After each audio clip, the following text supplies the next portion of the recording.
जिला SOG police ने 5 महीना जूना हाईवे चोरी केस में मोटी सफलता मળી છે। चालू ट्रांसपोर्ट वाहन में चढ़ी ताड़पत्री कापी कीमती पार्सल चोरी करती गैंगना नास्ता फरता 2 રીઢા आरोपीओने कोलीखड़ पाटिया पास नाकाबंदी दरमियान झड़पी पाडवामां आव्या।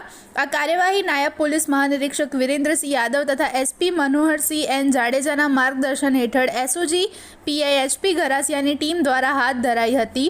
मोडासा टाउन पुलिस स्टेशन में नोंधायेला गुनामां अगाऊ 2 आरोपी झड़पाया हता, ज्यारे बाकी रहेला 2 आरोपीओने हवे पकड़ी कायदेसरनी कार्यवाही माटे सोंपवामां आव्या छे। पकड़ायेला आरोपीओमां इरफान अहद शेख सामे अमदावाद शहेरना विविध पुलिस स्टेशन में अगाऊथी 7 गुनाओ नोंधायेला होवानुं पण बहार आव्युं छे।